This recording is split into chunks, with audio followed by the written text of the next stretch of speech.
Hi అండి.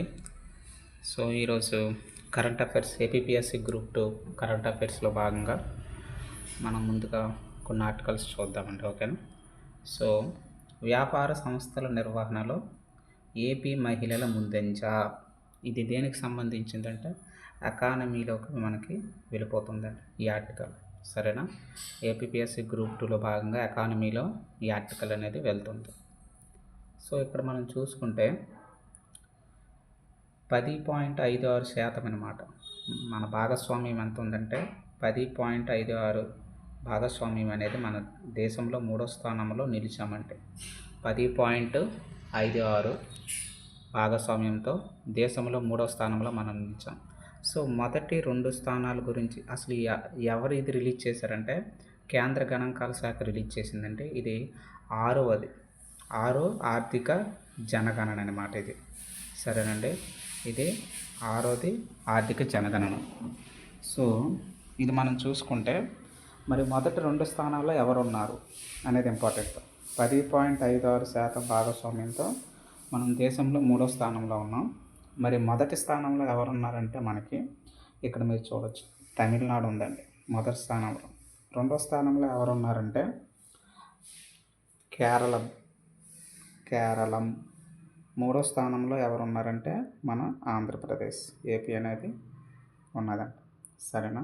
So ఇక్కడ మనం కొన్ని మెయిన్ ఇంపార్టెంట్ పాయింట్స్ చూద్దాం. ఏ సంస్థల్లో ఏ ర్యాంకులు మనం ఉన్నామనేది ఇంపార్టెంట్. ఇక్కడ బాగా చూసుకుంటే అత్యధిక వ్యాపార సంస్థలు కానీ మీరు తీసుకుంటే మనం 10.10 10.10%తో 5వ స్థానంలో ఉన్నామంట. అంటే దీని అర్థం ఏంటంటే అత్యధిక వ్యాపార సంస్థల స్థానం మనది ఎంత అంటే 5వ స్థానం అండి. చాలా ఇంపార్టెంట్, 5వ స్థానం. సో మరి మొదటి 4 స్థానాలు ఎవరివి? మొదటి 4 స్థానాలు ఎవరివి అంటే ఇక్కడ మనం చూస్తే మొదటి ఉత్తరప్రదేశ్ అండి. 2వ స్థానంలో మనకి మహారాష్ట్ర ఉంది. 3వ స్థానంలో మనకి పశ్చిమ బెంగాల్ ఉంది. 4వ స్థానంలో మనకి తమిళనాడు ఉంది. సో ఈ 4 రాష్ట్రాలు మనకన్నా ముందంజలో ఉన్నాయండి. దీనిలో అత్యధిక వ్యాపార సంస్థలు పెట్టే దాంట్లో. సరేనా? అలాగే ఇక్కడ మనం అబ్జర్వ్ చేస్తే ఆక్వా రంగానికి సంబంధించిన కూడా మనకి 1.2 lakhs 1,02,000 అనమాట. 1,02,000 సంస్థలతో ఏపీ నెంబర్ 1గా నిలిచిందండి. చాలా ఇంపార్టెంట్. ఎందుకంటే మనకి చాలా మీరు అబ్జర్వ్ చేస్తే ఇది మన ఆంధ్రప్రదేశ్ అనుకుంటే మనకు తీరరేఖ అనేది చాలా ఎక్కువగా ఉందండి. సో ఆబ్వియస్గా మనం దేశానికి కాంట్రిబ్యూషన్ అనేది అది చేపల మత్స్య పరిశ్రమ అవ్వచ్చు, విమానాశ్రయాలు కానీ, ports, logistics, so eco tourism అన్నిట్లో కూడా మనం భారతదేశానికి కాంట్రిబ్యూషన్ అనేది ఎక్కువగా ఉంటుంది. సో 974 మనకి తీరరేఖ ప్రాంతం అనేది ఉన్నదండి. రీసెంట్గా మనకి పోర్ట్స్ కూడా డెవలప్మెంట్స్ అనేవి జరుగుతున్నాయి. అలాగే రీసెంట్గా 9 వాటికి మనం ఎయిర్పోర్ట్స్ శాంక్షన్ కూడా మనం చేసాం. అందులో 5 కొనసాగుతున్నాయి, 4 అనేవి అప్రూవల్స్లో ఉన్నాయి. సో ఇది మనం బ్యాక్గ్రౌండ్లో మనం చెక్ చేసుకోవాల్సింది. సో దీనికి సంబంధించింది అదండి. నెక్స్ట్ ఆర్టికల్లోకి మనం వెళ్తే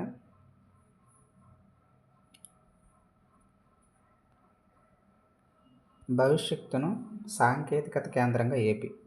ఇది దేనికి సంబంధించిందంటే రీసెంట్గా నిన్న కూడా మనం చూసాము, చండీగఢ్ యూనివర్సిటీ అనేది ఆధ్వర్యంలో మనం ఇక్కడ మనకి మేధా టవర్స్లో, అమరావతిలో మనకి మేధా టవర్స్లో ఏంటంటే ఒక యూనివర్సిటీ అనేది ఏర్పాటు చేస్తున్నారు. ఏ యూనివర్సిటీ అంటే మనకి క్వాంటమ్ ఇంక్యుబేటర్ అనేది మనకి ఏర్పాటు అనేది చేస్తున్నారండి. ఎక్కడ అమరావతిలో మేధా టవర్స్లో. ఈ మేధా టవర్స్ ఎక్కడ ఉంది? మనకి రాజధాని ప్రాంతం తీసుకుంటే సిఆర్డిఏ పరిధిలో మనకు ఉంటుంది. సో దీనికి రీసెంట్గా మనకి చట్టబద్ధత కూడా కల్పించారనమాట. పార్లమెంట్లో 2026 రీసెంట్గా జరిగిన పార్లమెంట్ సమావేశాల్లో మనకి ఏంటంటే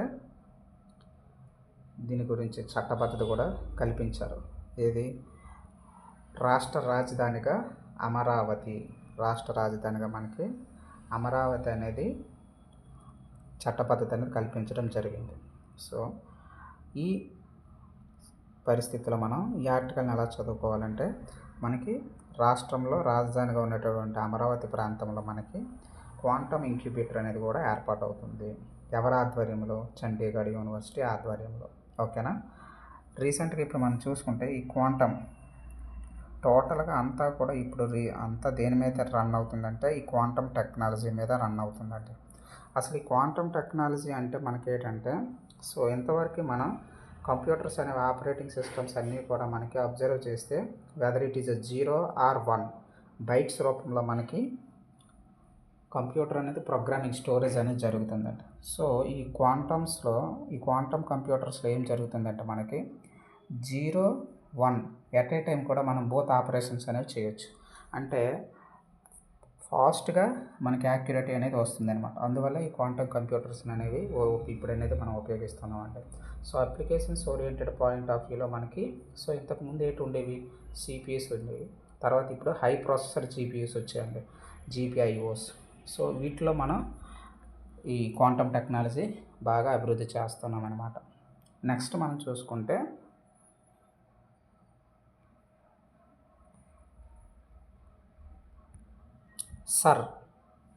సర్ ప్రక్రియ కోసం మనకి 20 మంది ఐఏఎస్ అధికారులకి బాధ్యతలు అప్పచెప్పారండి. ఎవరు? EC, election commission. ఈసీ అనేది సర్ ప్రక్రియ కింద మనకి 28 జిల్లాలు ఉన్నాయి కదా. సో 28 జిల్లాలకి 28 మంది ఐఏఎస్ అధికారులు అనేది ఈసీ అనేది నియమించింది. దేనికి ఇది అనేది ఈసీ అనేది? ఇది మనకి ఓటర్ల యొక్క సమగ్ర సవరణ అనమాట. ఇది దేనికి సంబంధించిందంటే ఓటర్ల జాబితా సమగ్ర సవరణకు సంబంధించినటువంటి ఈ ప్రక్రియ చాలా పారదర్శకంగా జరగడానికి మనకి ఈసీ అనేది 28 మంది ఐఏఎస్లు మనకి నియమించిందండి. సరేనా. సో ఇందులో మనకి ఏం జరుగుతుందంటే ఈ 28 ఐఏఎస్లు కూడా ఏం చేస్తారంటే, ఈ 28 ఐఏఎస్లు కూడా ప్రతి జిల్లాలో వాళ్ళు ఉండి పర్యవేక్షిస్తారనమాట. కరెక్ట్గా ఓటర్ నమోదు అనేది జరుగుతుందా లేదా, అలాగే ఎటువంటి లోటుపాట్లు ఉన్నాయా లేవా, అలాగే ఏవైనా లోటుపాట్లు ఉంటే వితిన్ డేస్లో మనకి వాటిని సాల్వ్ చేయడం. నెక్స్ట్ ఫైనల్గా 24/7లో మానిటరింగ్ చేయడం. ఇది ఈ యొక్క కలెక్టర్ల యొక్క పని అనమాట. ఈ 28 మంది ఐఏఎస్ యొక్క పని అనమాట. అదే ఇక్కడ చెప్తున్నారు. సరేనా.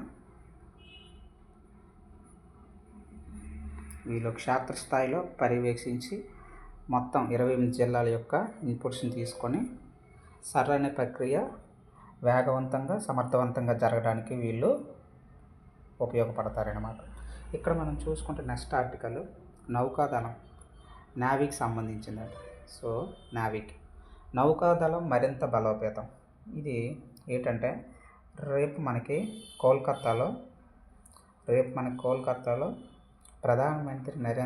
ప్రధాని నరేంద్ర మోడీ ఏం చేస్తారంటే చాలా ప్రాజెక్టులని మనకి లాంచ్ చేస్తున్నారండి. సో ఆ ప్రాజెక్టులో భాగంగా ఇక్కడ మనకి 3 యుద్ధ నౌకల కమిషనింగ్ అనేది చేస్తున్నాం. ఓకేనా. సో ఈ 3 యుద్ధ నౌకల్ని మనం కమిషనింగ్ చేస్తున్నాం అంటే ఏంటంటే నావికా దళానికి మనం చెప్తున్నామని అర్థం. సో ఇక్కడ మనం చూసుకుంటే భారత నౌకాదళం మరింత బలోపేతం కానుంది. శత్రువుల యొక్క రహస్య ఎత్తుగడలను చిత్తు చేసేలా దేశీయ అత్యాధునిక పరిజ్ఞానంతో మనం తయారు చేసుకున్నామండి. మనకు ఆల్రెడీ తెలుసు ప్రాజెక్ట్ 17Aలో భాగంగా మనకి 7 హిల్స్కి సూచికగా మనం ఇప్పటికే చాలా ఈ డేట్లో మనం అన్నీ లాంచ్ చేసేసాం. ఇవన్నీ కూడా ఇప్పుడు సేవలు అనేవి ఐఎన్ఎస్లో సేవలు అనేవి అందిస్తున్నాయండి. ఈ 7 భాగంగా మనం చూసుకుంటే ఏమేమి ఉన్నాయంటే మనకి ఐఎన్ఎస్ 17A ప్రాజెక్ట్ ఏలో భాగంగా మనకి నీలగిరి. సో 7 మనకు చాలా ఉన్నాయండి. అందులో నేను ఒకటి చెప్తాను, మిగతా మీరు కామెంట్ చేయండి. సరేనా. ఐఎన్ఎస్ నీలగిరి. సో ఇది ఫస్ట్ది అనమాట. మనం ఆల్రెడీ లాంచ్ చేశారు. ఇది సేవలు అనేది ఇప్పుడు అందిస్తున్నది అనమాట. ఆ కోవకు చెందిందే ఇప్పుడు మనకి ఇవి ఒక 3 నౌకలను కూడా మనం యుద్ధ నౌకల్ని ఆల్రెడీ మన మోదీ గారు రేపి వచ్చి వీటిని ఏం చేస్తారంటే లాంచింగ్ అనేది చేస్తారనమాట. సరేనా, ఒకసారి ఇక్కడ చూడండి ఏంటేటి అవి. ఓకేనా, ఐఎన్ఎస్ అగ్రాయ్. ఈ ఐఎన్ఎస్ అగ్రాయ్ ఎవరు తయారు చేశారంటే కోల్కతాలోని garden reach ship building engineerings వాళ్ళు, GRSE. So garden reach ship building engineers. So వీళ్ళు అనేవారు ఈ యొక్క ఐఎన్ఎస్ అగ్రాయ్ని తయారు చేశారంట. ఇదేంటంటే యాంటీ సబ్మెరైన్ షాలో వాటర్ క్రాఫ్టింగ్గా నిర్మించారనమాట.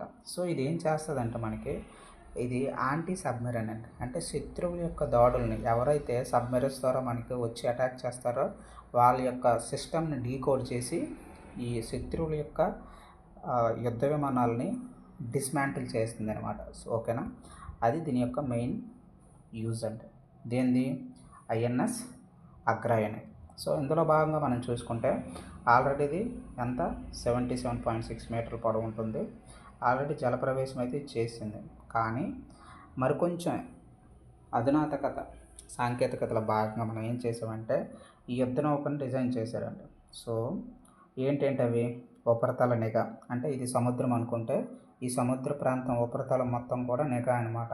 ఇది కాపలా కాస్తుంది, అలాగే అన్వేషిస్తుంది. శత్రువులపై దాడికి కూడా ఇది ఎయిర్క్రాఫ్ట్ సహాయంతో చేస్తుంది అనమాట.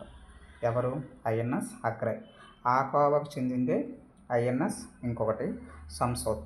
ఇది కూడా సేమ్ అండి. సో ఇదేం చేస్తుందంటే మనకి హైడ్రోగ్రాఫిక్ సర్వే అంటే మనకి ఇప్పటికే జల వివాదాలు అనేవి ఉన్నాయండి.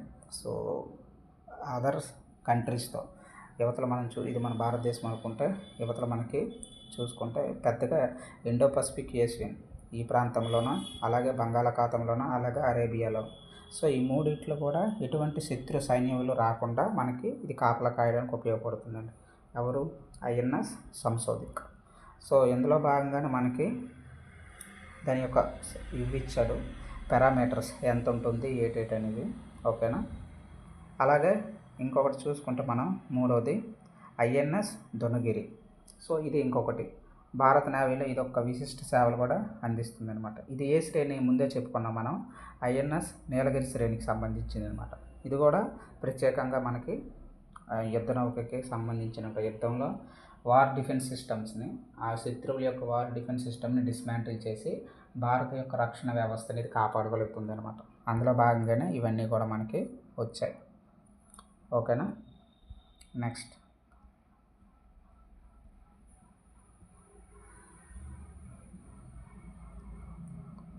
ఇది నెక్స్ట్ క్లాస్లో డిస్కస్ చేద్దాం దీని గురించి, ఆ ఆర్టికల్ గురించి. సో మనకి ఇక్కడ ఏంటంటే నెక్స్ట్ ఆర్టికల్ వ్యవసాయ రంగానికి 3.60 3,60,000 కోట్లని కేంద్ర స్టేట్ బ్యాంక్స్ లేదా మనకి ప్రతి సంవత్సరం కూడా ప్రతి ఆర్థిక సంవత్సరంలో కూడా రాష్ట్రంలో ఏం చేస్తారంటే బ్యాంక్స్ అనేవి రుణాలు ఇస్తాయండి. ప్రతి సంవత్సరం ఒక క్యాలెండర్ అనేది రిలీజ్ చేస్తుంది. ఆ క్యాలెండర్ ప్రస్తుత క్యాలెండర్లో చూసుకుంటే మనకి చూడండి ప్రస్తుత ఆర్థిక సంవత్సరంలో రాష్ట్రంలో వివిధ రంగాలకు ఎన్ని లక్షల కోట్లు ఇవ్వాలనుకుంటుంది రుణం బ్యాంక్స్ 8.10 lakh crores అంటే 8,10,000 కోట్లు రుణాలు ఇవ్వాలండి. ఈ ఆర్థిక సంవత్సరానికి ప్రస్తుతం ఆర్థిక సంవత్సరం ఏం నడుస్తుంది 26-27 నడుస్తుంది. సో ఈ ఆర్థిక సంవత్సరంలో బ్యాంక్ అనేది ఎన్ని లక్షల కోట్ల రుణం ఇవ్వాలనుకుంటుందంటే మనకి 8.10 లక్షల కోట్లు 8,10,000 కోట్ల రుణం అనేది ఇస్తుంది. అందులో మెజారిటీ వాటా మనం చూసుకుంటే ఎవరికి ఎక్కువ వెళ్తుందంటే వ్యవసాయ రంగానికే ఎక్కువగా వెళ్తుందండి. 3,60,000 కోట్ల రూపాయలు అనేది వ్యవసాయ రంగానికే ఖర్చు అవుతుంది. సరేనా, సో అలా అనమాట ఒక్కదానికి డివిజన్ అనేది జరిగింది. సో ఇక్కడ మనకు మెయిన్ ఆర్టికల్ ఏంటంటే వ్యవసాయ రంగానికి ఎంత కేటాయించారు, వార్షిక రుణ ప్రణాళికలో భాగంగా వ్యవసాయ రంగానికి ఎంత కేటాయించారు అనేది అడుగుతాడు. 3,60,000 కోట్ల రూపాయలు మనకు కేటాయించారు. టోటల్గా ఎంత కేటాయించారంటే 8 లక్షల కోట్లు పైచీలకు కేటాయించారని మనం చదువుకోవాలి.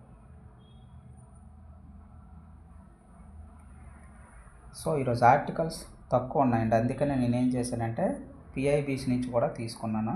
ఓకేనా, సో జూన్ 20న అంటే ఈరోజు ఏం జరుగుతుందంటే ప్రధాని నరేంద్ర మోడీ ఎక్కడికి వెళ్తారండి? కలకత్తా ప్రదేశానికి వెళ్తుంటారు. కలకత్తా ఎందుకంటే రీసెంట్గా అక్కడ నరేంద్ర మోదీ గారి ప్రభుత్వం అనేది ఏర్పడింది. సో అందులో భాగంగా వివిధ రకాలైనటువంటి మౌలిక వసతుల ప్రాజెక్టులను శంకుస్థాపన చేయడానికి ఈయన వెళ్తున్నారన్నమాట. అక్కడ ఏమేమి చేస్తున్నాడు అనేవి అన్నీ మనకి ఇంపార్టెంట్ అండి. ఎగ్జామ్ పాయింట్ ఆఫ్ వ్యూలో అన్నీ మనకి ఇంపార్టెంట్. ఇక్కడ మనం చూసుకుంటే రైల్వేస్ గురించి ప్రాజెక్ట్స్ ఉన్నాయి, వ్యవసాయం గురించి ఉన్నాయి, గ్రామీణ అభివృద్ధికి సంబంధించి ఉన్నాయి, మత్స్యపాలన అలాగే పశుసంవర్ధక అన్ని రంగాలకు కూడా ప్రాజెక్టులు అనేవి ఈయన శంకుస్థాపన అనేది చేస్తున్నారండి. సో ఏమేమి చేస్తున్నాడు అదే మనకి ఇంపార్టెంట్. ఇక్కడ కొన్ని పంటలు ఉన్నాయి. ప్రధానమంత్రి ఫసల్ బీమా యోజన ఇది మనకి ఇక్కడ లాంచ్ చేస్తున్నాడు. ఇది దేనికి సంబంధించిందంటే ఇప్పుడు రైతులు పంటలు వేస్తారు. ఆ పంటలు వేసినప్పుడు వాళ్ళకి ఏమొస్తుందంటే పంటకి బీమా అనేది ఉండాలండి. ఎందుకు? మనకి ఎప్పుడైతే మనం పంట వేస్తామో ఆ పంటకి విపత్తులు అనేవి కారణాలు కావచ్చు. ఆ కాలంలో మనకి వర్షాలు పడి ఆ పంట అనేది నాశనం అవ్వడానికి అవకాశం ఉంది. ఆ సమయంలో ఏంటంటే మనకి రైతు బీమా అనే సదుపాయం కల్పించి ఎప్పుడైతే పంట నాశనం అవుతుందో ఆ పంటకు కానీ బీమా కానీ లభించినట్లయితే కేంద్ర ప్రభుత్వం మరియు రాష్ట్ర ప్రభుత్వాలు కలిపి ఈ పంటని ఆదుకోవడానికి ప్రయత్నిస్తాయన్నమాట. ఆ కోవకు సంబంధించిందే ఈ ప్రధానమంత్రి ఫసల్ బీమా యోజన. అలాగే అగ్రిస్టాక్ కూడా ఇక్కడ మనం ప్రధాని నరేంద్ర మోదీ కలకత్తాలో ప్రారంభిస్తున్నారంట. అలాగే ప్రకృతి వ్యవసాయంతో జాతీయ మిషన్, అలాగే ప్రధానమంత్రి ధనధాన్య కృషి యోజన, ఈ 4 ప్రాజెక్టులు కూడా నరేంద్ర మోదీ గారు ఇక్కడ లాంచ్ చేస్తున్నారు. 1 by 1 మనం చూద్దాం. ఫస్ట్ది ఆల్రెడీ చూసాం, ప్రధానమంత్రి ఫసల్ బీమా. నెక్స్ట్ అగ్రిస్టాక్. ఇదేం చేస్తుందంటే ఎక్కడైనా ఉత్పత్తులు, భారతదేశంలో ఉండే ఉత్పత్తులన్నింటినీ కూడా మమేకం చేసి ఇది ఇంటర్లింక్డ్ సిస్టమ్ అనమాట. అలాగే ప్రకృతి వ్యవసాయంపై ఆల్రెడీ మనకు జాతీయ మిషన్ అనేది ఉంది. ఈ మిషన్లో భాగంగా ఏంటంటే ప్రకృతి సేంద్రియ వ్యవసాయానికి భారతదేశం అంతా కూడా ఇప్పుడు కదలాలి అనేటటువంటి ఉద్దేశంతో ఇది 2047 ఓకేనా వికసిత్ భారత్లో భాగంగా ఈ మిషన్ లాంచ్ చేసామండి. అలాగే ప్రధానమంత్రి ధన్ధాన్య యోజన ఇది కూడా వ్యవసాయానికి సంబంధించిందే. ఇవన్నీ కూడా డిస్కస్ చేద్దాం. సో ఇక్కడ మనం చూసుకుంటే టోటల్గా ఎంత 18,880 కోట్ల రూపాయలు పిఎం కిసాన్ నిధి అనేది మనకి జమ అనేది జరుగుతుంది. ఆల్రెడీ మనకు తెలుసు రైతుకి గిట్టుబాటు ధర గురించి కాకుండా రైతు పంట వేసే సమయంలోనే మొదటగా మనకి పంట వేసే సమయంలోనే విత్త సహాయం అనేది చేయాలంట రైతులకి. ఎందుకు? ఇది ఖరీఫ్ స్టార్ట్ అయ్యింది. సో ఈ ఖరీఫ్ స్టార్ట్ అయింది కాబట్టి మనకేమవుతుంది, రైతు అనేవాడు పొలం దున్ని మనకి రెడీగా ఉంటాడనమాట. విత్తనాలు వేసుకొని రెడీగా ఉంటాడు విత్తనాలు వేయడానికి. ఈ విత్తనాలకు కావలసినటువంటి సొమ్ముని మరియు ఎరువుల్ని వీటిని కొనుక్కోవడానికి ప్రభుత్వం పెట్టుబడి సాయం కింద అందించేటటువంటి పథకం అనమాట ఇది ప్రధానమంత్రి కిసాన్ సమ్మాన్ నిధి యోజన. దీని కింద దాదాపు 19,000 కోట్లు మనకి జమ అనేది చేయబడుతుంది. సో ఇప్పుడు మనం చూసుకుంటే ఇంతవరకు ఎంతమంది లబ్ధి పొందారంటే 9 కోట్ల మంది ఎక్కువే సో లబ్ధి అనేది పొందారు. సో ఈ 3 ఇందాక ఆర్టికల్లో మనం చూసాం. ఐఎన్ఎస్ దునగిరి, సంశోధిక్, అగై. సో ఈ మూడింటిని ఎక్కడ మనకి కోల్కతాలో శ్యామ్ ప్రసాద్ ముఖర్జీ వాటర్ రేవులో ఇక్కడ ప్రారంభిస్తారన్నమాట. ఇది కోల్కతా అనుకుంటే ఇక్కడ మనకి ప్రారంభం అనేది జరుగుతుంది. ఈ మూడింటిని కూడా ఈయన ఓపెన్ చేస్తున్నారు. ఓకేనా? మనకు ఆల్రెడీ తెలుసు జూన్ 21న ఏం జరుగుతుంది. జూన్ 21న మనకి కోల్కతాలో 12వ అంతర్జాతీయ యోగా దినోత్సవాలు అనేవి జరుగుతాయి. దీనికి ప్రధానమంత్రి సారథ్యం వహిస్తున్నారు. ఇది ఇంపార్టెంట్, చాలా ఇంపార్టెంట్ అండి. సరేనా? నెక్స్ట్ ఆర్టికల్ ఒకసారి మనం చూసుకుంటే ప్రస్తుతం దీనికి ఇతివృత్తం ఏంటంటే థీమ్ ఆరోగ్యకర వృద్ధాప్యానికి యోగాభ్యాసం. యోగా అనేది మన నరేంద్ర మోదీ గారు అంతర్జాతీయ సంస్థలతో మాట్లాడి, అంటే దేనితోని UNOతో మాట్లాడి దాన్ని ప్రతిపాదన చేసి దీన్ని అన్ని దేశాలతో ఆమోదయోగ్యం చేయించగలిగారండి. సో ఇది ఒక మంచి ఇనిషియేటివ్ ప్రోగ్రామ్. ఆల్రెడీ మనకి ఇది 12వది ఇదనమాట. 12వది ఇప్పుడు జరుగుతున్నది 12th ఎడిషన్. ఎక్కడంటే కోల్కతాలో జరుగుతుంది. ఇందులో భాగంగానే ప్రజలందరికీ కూడా యువతులని ఇందులో భాగస్వామ్యం చేయడానికి రీసెంట్గా అహ్మదాబాద్లో మనకి ఏం చేశారంటే వరల్డ్ యోగా ఛాంపియన్షిప్స్ని ఆల్రెడీ కండక్ట్ చేశారంట. అందులో ఇండియా నెంబర్ 1 పొజిషన్ అనేది వచ్చింది. ఓకేనా. సో మెడల్స్ కూడా జస్ట్ ఇది ఇన్ఫర్మేషన్ మనకి ఇంపార్టెంట్. బ్యాక్గ్రౌండ్లో ఇది మనం చదువుకుంటే ఉపయోగపడుతుంది అన్నమాట.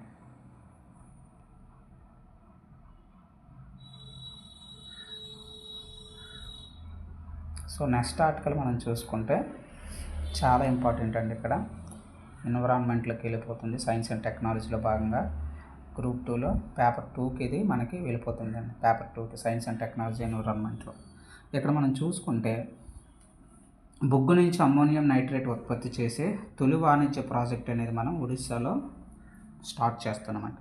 ఓకేనా. ఎవరు? ప్రధానమంత్రి. ఓకేనా. బొగ్గు నుంచి అమ్మోనియం నైట్రేట్. సో భారతదేశంలో ఎప్పటికీ కూడా 46% పైగా మనము బొగ్గు నుంచే ఏం చేస్తామంటే విద్యుత్తును ఉత్పత్తి చేస్తున్నామండి. సో ఏమవుతుంది, ఇప్పటికే దీనివల్ల ఏమవుతుంది, మనకి కాలుష్య కారకాలు అనేవి ఎక్కువగా వాతావరణంలోనికి విడుదల అనేది జరుగుతుంది. సో దీన్ని మనం తగ్గించడానికి మోదీ గారు ఏం చేశారంటే అమృత్ కాల్ గోల్స్లో మొదటి గోల్ అయినటువంటి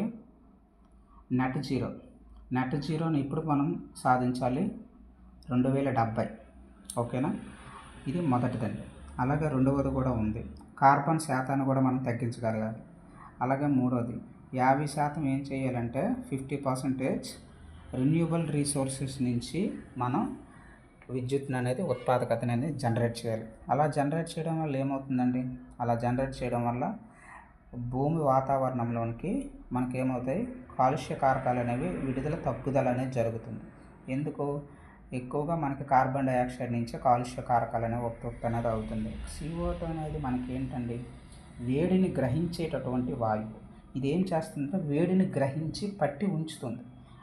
ఎక్కడ? మన భూ వాతావరణంలో. ఎప్పుడైతే భూ వాతావరణంలో పట్టి ఉంచుతుందో దాని కింద ఉండేటటువంటిది ఎవరున్నారు, భూమి అనేది ఉంది. ఇది మనకి వేడి అనేది ఆపడం జరుగుతుంది. సో కార్బన్ డైఆక్సైడ్ అనేది ఏంటి, హీట్ సింక్. సో మనకు చాలా ఇంపార్టెంట్. సో ఇక్కడ మనం బొగ్గు నుంచి అమ్మోనియం నైట్రేట్ని ఉత్పత్తి చేస్తున్నామండి. సో ఇందులో భాగంగా ఏం జరుగుతుందంటే ఈ బొగ్గు అనే ప్రాసెస్ ఉంది కదా, దీన్ని మనం ఒకసారి కిందకి వెళ్తే మనకి ఆర్టికల్ అనేది మనకు అర్థమవుతుంది. ఇక్కడ చూడండి, గ్యాసిఫికేషన్. ఓకేనా. ఎంత? 25,000 కోట్లతో మనకి బొగ్గు గ్యాసిఫికేషన్ ప్రాజెక్ట్ అనేది జరుగుతుంది. ఈ గ్యాసిఫికేషన్ అనేది ఒక మంచి ప్రాజెక్ట్ అంటే గుడ్ ఇనిషియేటివ్ ప్రాజెక్ట్. ఇది ఏం చేస్తుందంటే ఇంతవరకు మనం ఏం చేస్తున్నాం, బొగ్గును మండించి ఇంధనాన్ని అనేది మనం ఉత్పత్తి చేసుకుంటున్నాం. ఇంధనం అంటే విద్యుత్ని, అవునా కాదా? సో ఈ విద్యుత్తుని ఉత్పత్తి చేస్తున్నాం. సో దీనివల్ల ఎక్కువగా కాలుష్య కారకాలు అనేవి విడుదల జరుగుతున్నాయి. ఈ గ్యాసిఫికేషన్ ప్రాసెస్ ద్వారా ఏమవుతుందంటే సిన్ గ్యాసిఫికేషన్ లేదా గ్యాసిఫికేషన్ అంటాం. ఇందులో బొగ్గుని మనం ఏం చేస్తామంటే కొద్ది మోతాదులోని మాత్రమే మండిస్తామన్నమాట. సో కొద్ది మోతాదులో మాత్రమే ఆక్సిజన్ సమక్షంలో మండించి మనం అమోనియం నైట్రేట్ అవ్వచ్చు, యూరియా అవ్వచ్చు, చాలా ఎండ ప్రొడక్షన్ అనేవి దీని నుంచి లభిస్తాయి.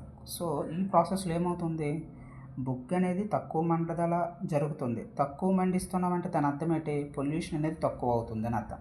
సో ఇది ఒక మంచి ప్రాసెస్, గుడ్ ఇనిషియేటివ్ అనమాట. సో గ్యాసిఫికేషన్ అంటే మనకు అడగడానికి అవకాశం ఉంటుందన్నమాట. గ్యాసిఫికేషన్ అనేది కింది వాటిలో ఏ చర్య అని అంటాడు. సో ఆప్షన్స్ ఇస్తాడు. ఆప్షన్స్ ఇచ్చి అందులో ఒక ఆప్షన్ ఎలా ఉంటుందంటే మనం ఇప్పుడు చెప్పుకునే ఇంటర్ రిలేటెడ్గా ఉంటుందన్నమాట. ఇది ఏం చేస్తుంది, బొగ్గుని తక్కువ మోతాదులో ఆక్సిజన్ సమక్షంలో మండించి ఎండ ప్రొడక్షన్ని ఉత్పత్తి చేసేటటువంటి ప్రక్రియ, దాన్నే మనం గ్యాసిఫికేషన్ అనేది అంటామన్నమాట. ఓకేనా. దాన్నే ఏంటంటాం, ఇక్కడ సిన్ గ్యాస్ అంటాం. ఓకేనా. సో అది ఎలా జనరేట్ అవుతుంది, ఆ ప్రక్రియ గురించి ఇక్కడ ఇవ్వడం, మనం దాన్ని బ్యాక్గ్రౌండ్లో మనం చదువుకోవాలన్నమాట. సో ఇవన్నీ ప్రొడక్ట్స్ అనేవి జనరేట్ అనేవి జరుగుతాయండి. Methanol, urea, ammonium nitrate, synthetic, సహజ వాయువు, ఇవన్నీ కూడా. So okay. సో ఆ గ్యాసిఫికేషన్ అనే ప్రాసెస్ అనేది మనం చదువుకోవాలి, ఎలా జరుగుతుంది వెనక బ్యాక్గ్రౌండ్లో. ఓకేనా. సో దీని ద్వారా మనకి ఏమవుతుందంటే 400 బిలియన్ టన్నులకు పైగా మనకి బొగ్గు నిల్వలు అయితే ఉన్నాయి. ఓకేనా, 5వ అతిపెద్ద దేశంగా ఉన్నాం. కానీ ఇది మనకి గుడ్స్ అయినా కాదు. బొగ్గు ఉపయోగించి మనం విద్యుత్ని అనేది జనరేట్ చేయకూడదండి. సో ఇన్ని టన్నులు ఉన్నాయి. రాబోయే 100 సంవత్సరాలకు సరిపడేటటువంటి బొగ్గు నిల్వలు అనేవి మన భారతదేశంలో ఉన్నాయి. 400 బిలియన్ టన్స్ అనేవి మన దగ్గర ఉన్నాయి. ఓకేనా, అయితే బడ్జెట్లో ఎంత కేటాయించామంటే మనకు చూసుకుంటే 46,000 కోట్లు ఈ ప్రాజెక్ట్ కింద మనం కేటాయించాం. ఇంపార్టెంట్. ఓకేనా, సో ఈ ప్రాసెస్లో మనకి ఏమవుతుందంటే సుమారుగా 2.7 లక్షల కోట్ల విలువైనటువంటి రసాయనాల ఉత్పత్తి అనేది మనం దిగుమతి చేసుకుంటున్నామండి. ఇన్ని లక్షల కోట్లు ఇచ్చి ఇదంతా ఏంటి, డాలర్స్లోనే కదా పే చేయాలి. సో ఇప్పుడు మనం ఈ గ్యాసిఫికేషన్ ఉపయోగించి మనకు కావలసినటువంటి మన ఇంధన వనరుల్ని మనమే కానీ జనరేట్ చేసుకుంటే ఏమవుతుంది, అది మనకి స్వయం సమృద్ధిగా 2047 కల్లా వికసిత భారత్ని చేరుకోవడంలో ఈ పాయింట్ అనేది మనకు ఉపయోగపడుతుంది. కాబట్టి విదేశీ మారక ద్రవ్యం అనేది చెల్లించాల్సింది తగ్గుతుంది. తద్వారా మనకి దేశీయంగా ఏమవుతుందో ఈ కోల్ గ్యాసిఫికేషన్ ప్రాసెస్ ద్వారా ఉత్పత్తి కూడా మనం చేసుకోవచ్చు. ఓకేనా, సో ఈ దిగుమతి అయితే ఏదైతే ఉందో ఈ 2,70,000 కోట్లు ఈ విదేశీ మారక ద్రవ్యం అనేది మనకు మిగులుతుంది అనమాట. తద్వారా దీన్ని ఇంకొక మౌలిక ప్రాజెక్టుల కిందకి మనం మౌలిక వసతుల కింద ఈ డబ్బుని మనం ఉపయోగించుకోవచ్చు. సో ఇది భారత్ ప్లాన్ చేస్తుంది. సో ఇది మంచి గుడ్ సైన్ అనమాట. అయితే ఈ ప్రాజెక్ట్ని ఎవరెవరు చేస్తున్నారు, ఇద్దరు కలిసి ఈ ప్రాజెక్ట్ మనకి చేయడం అనేది జరుగుతుందంట. ఎవరెవరు మనకి ఇక్కడ చూస్తే చూడండి, ఎవరెవరు, Bharat coal gasification and chemicals limited ఒకటి. ఓకేనా, ఇది అభివృద్ధి చేస్తుంది. ఎవరు, Bharat coal gasification and chemicals limited. ఎవరెవరు మిక్జ్ అవుతున్నారు, బెల్ ఒకటి, భారత్ హెవీ ఎలక్ట్రిక్ లిమిటెడ్ ఒకటి, కోల్ ఇండియా లిమిటెడ్ ఒకటి. ఈ రెండు కూడా సంయుక్తంగా ఒక సంస్థను ఏర్పాటు చేశారు. అదే ఇది, అది ఏంటి, BCGCL. సో ఇది ఏం చేస్తుందంటే దేశీయంగా అభివృద్ధి చేసినటువంటి బొగ్గు గ్యాసిఫికేషన్ని సాంకేతిక పరిజ్ఞానం ఉపయోగించి రోజుకి ఇంత అమోనియం నైట్రేట్ని ఉత్పత్తి చేస్తుందన్నమాట, 2,000 టన్నులు. అది ఇంపార్టెంట్. ఈ బొగ్గు గ్యాసిఫికేషన్ అనే ప్రాసెస్ అనేది జస్ట్ ఇప్పుడే మనం డిస్కస్ చేసాం. ఓకేనా, ఇది ఆల్రెడీ మనకు తెలుసు. లాస్ట్ 2 months నుంచి ఈ ఆర్టికల్ అయితే రన్నింగ్లో అయితే ఉంటుంది మనకి. ఎందుకు, VBG రామ్జీ పథకం అనేది, అవునా కాదా? వికసిత్ భారత్ చాలా ఇంపార్టెంట్. ఈ ప్రాజెక్ట్ అనేది మనకి VB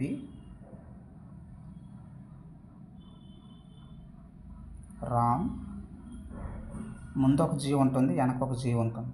ఈ ముందు జీ ఏంటంటే గ్యారంటీ, ఈ ముందు జీ ఏంటంటే గ్రామీణ. ఓకేనా, రోజ్గార్ అండ్ ఆజీవిక మిషన్, వికసిత్ భారత్. ఓకేనండి, అలా మనం గుర్తించుకోవాలి. Viksit Bharat guarantee for Rozgar and Ajeevika mission. ఏ మిషన్ ఇది, గ్రామీణ మిషన్ అనమాట. ఓకేనా, సో ఇందులో మనం చూసుకుంటే ఆల్రెడీ మనకు తెలుసు 125 పని దినాలు అనేవి కల్పిస్తున్నారు. ఇంతకుముందు 100 పని దినాలు ఉండేవి, దీన్ని పెంచారు. అలాగే దీన్ని కేంద్రం బడ్జెట్లో 95,900 పైచిలుకు కోట్లు కేటాయింపు అనేది జరిగిందండి. దాదాపుగా 96,000 కోట్ల రూపాయలు అనేది మనకి ఇక్కడ ఈ బడ్జెట్లో ప్రతిపాదించడం అనేది జరిగింది.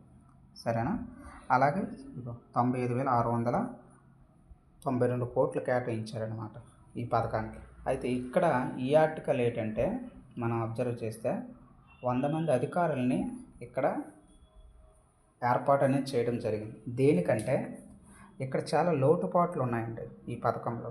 దేనికంటే ఒకరికి బదులు ఇంకొకరు వెళ్ళడం ఇటువంటి జరుగుతున్నాయి అన్నమాట. ఈ అవకతవకలు నిరోధించడానికి ప్రాంతీయ అధికారులని నియామకం అనేది చేశారండి. ఎంతమందిని, 100 మందిని. వీళ్ళు ఏం చేస్తారంటే క్షేత్రస్థాయిలో పర్యటించి ఫేస్ ఐడెంటిఫికేషన్ యాప్ ఉపయోగించి ఫేస్ అనేది డిటెక్ట్ చేస్తారనమాట, తీసుకుంటారు. అలాగే ఈకేవైసీ కూడా చేస్తారు. ఈకేవైసీ చేసి ఈ యొక్క పథకాన్ని చాలా సమర్థవంతంగా అమలు చేయడానికి ప్రయత్నిస్తారనమాట. ఎవరు, ఈ 100 మంది అధికారులు, నియమించినటువంటి అధికారులు. ఇప్పటికే 5 రాష్ట్రాలు వాళ్ళ యొక్క బడ్జెట్లో ఈ యొక్క VBG రామ్జీ పథకానికి ఆల్రెడీ బడ్జెట్ కేటాయింపులు చేశారు. అందులో ఒకటి ఏపీ కూడా ఉందండి. ఏపీ 5,142 కోట్లు అనేది ఈ బడ్జెట్లో మనకి ప్రతిపాదన అనేది చేశారు. 5,142 కోట్లు. మరి కేంద్రం 7,000 మనకి ఎన్ని కోట్లు ఇచ్చిందండి? 7,500 పైచిలకు కోట్లు మనకి ఇచ్చింది, కేటాయించింది. అదొక 7,000, మనదొక 5,000, టోటల్గా 12,000 కోట్ల పైచిలకు ఈ ప్రాజెక్టుకి మనం ఈ ఆర్థిక సంవత్సరంలో ఖర్చు పెట్టబోతున్నాం. సరేనా?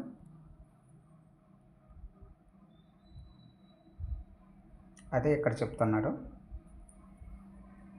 పని ప్రదేశాల్లో కొత్త చట్టం అనేది ఒకటి తీసుకొచ్చారండి. కొన్ని పాయింట్స్ యాడ్ చేశారు.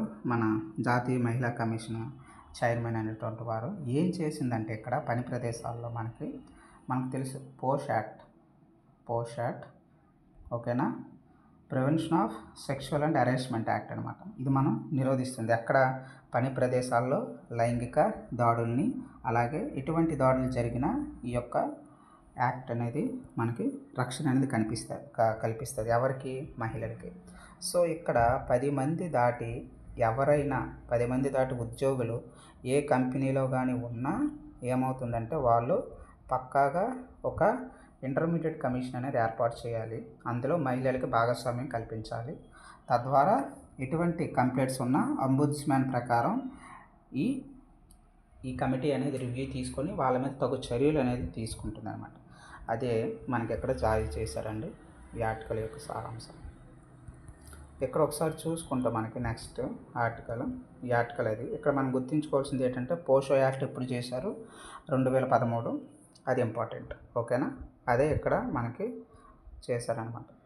10 మంది ఇక్కడ చూసుకుంటే బాగా అబ్జర్వ్ చేస్తే 10 మందిని ఎక్కువ, 10 మంది కంటే ఎక్కువ ఏ కంపెనీస్లో అయితే ఉంటారో ఉద్యోగులకి పక్కాగా ఇంటర్మీడియట్ కమిటీ అనేది మనం ఏర్పాటు చేయాలి అని తప్పనిసరి చేసింది. అలాగే వార్షిక పోస్ట్ ఆడిట్లు తప్పనిసరి.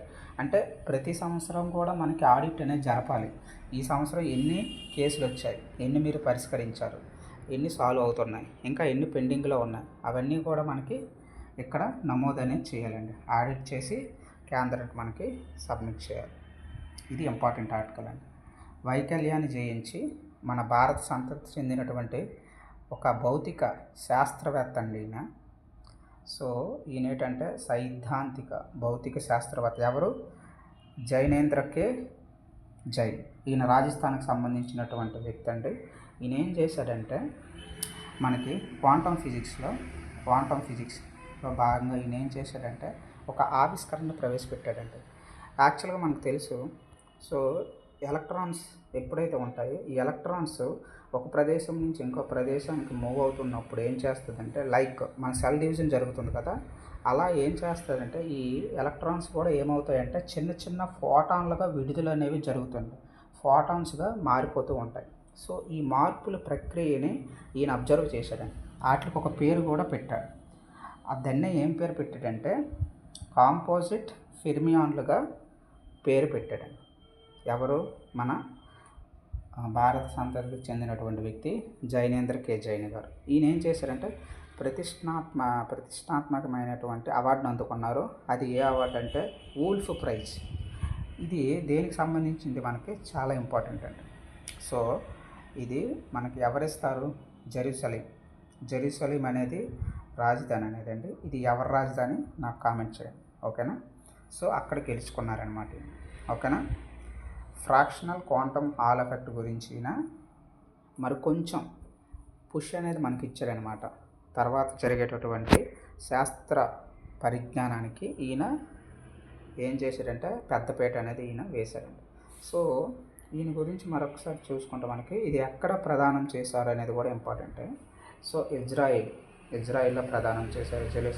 ఇజ్రాయిల్ రాజధాని జెరూసలేం. ఓకేనా? అక్కడ ఎవరు? ఇజ్రాయిల్ ప్రెసిడెంట్ గారు బహుమతి అనేది ఈయనకి ఇవ్వడం అనేది జరిగిందండి. చాలా ఇంపార్టెంట్. ఎవరు, ఎందుకు, ఇప్పుడు ఇచ్చారు? ఎవరు? జైనేంద్ర జైన్. ఎందుకు ఇచ్చారు? క్వాంటమ్ ఫిజిక్స్లో మనకి కంప్యూటర్లో భాగంగా మనకి ఈయన ఒక విలక్షణమైనటువంటి ఎలక్ట్రాన్ యొక్క స్వభావాన్ని కనుగొన్నాడనమాట. అదే ఫోటాన్స్గా విడిపోతున్నాయి. ఆ ఫోటాన్స్కి ఈయన పేరు పెట్టారు. దాన్నే కాంపోజిట్ ఫెర్మియాన్లు అని పెట్టారు. అందుకే ఈయన ఈ విభాగంలో ఈయనకి భౌతిక శాస్త్రంలో వుల్ఫ్ ప్రైజ్ అనేది ఇవ్వడం జరిగింది. సరేనా, ఇది ఆల్రెడీ చూసాం.